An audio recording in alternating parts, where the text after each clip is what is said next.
Hello, my name is Maddie. I first got involved with People in Motion because I retired about, I think it's 3.5 years ago, and I had intended to go over to Calais to the jungle to do, because I used to work with children with emotional behavioural difficulties and traumatised children, and so I thought that my experience would be good. But then by the time I'd retired, the Calais jungle was closed.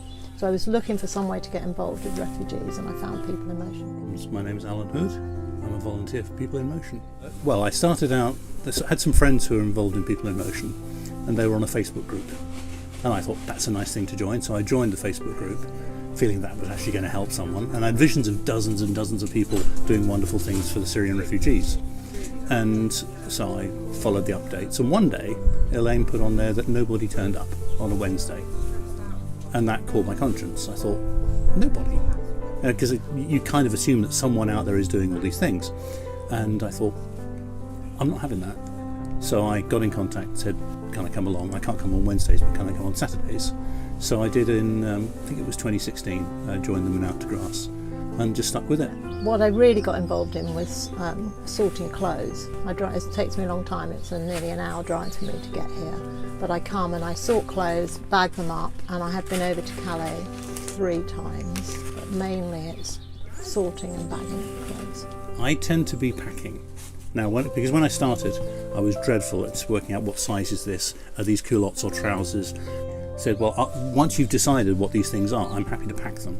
So we take them into mould sacks, which I think you've probably seen, which keeps the clothes clean and dry.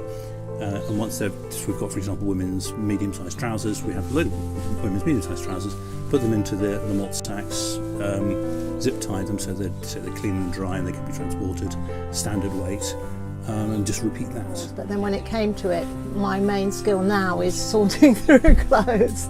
But it's a really satisfying thing, because at the end of the morning or the day, when you load the van like here and see boxes and bags that you know are going to go out there, and because I've been to Calais and seen what a difference it makes when you distribute good jackets or good shoes. It means our job never ends. But the crucial thing I think about that is we can't do everything, but we won't do nothing. And that's the crucial thing. Doing anything, turning up once, and when I talk to people about it, I say come, but come more than once. Because it tends to take a week to learn, okay, how do we do things, where do things go, when do we have a cup of tea, and you get into the rhythm of things. And coming every week is beyond some people, which is completely fine, but maybe once a month, maybe every 2 weeks, maybe every 6 weeks. That repeatedness, I think, is the crucial thing. The amount of clothes that we see show that people care.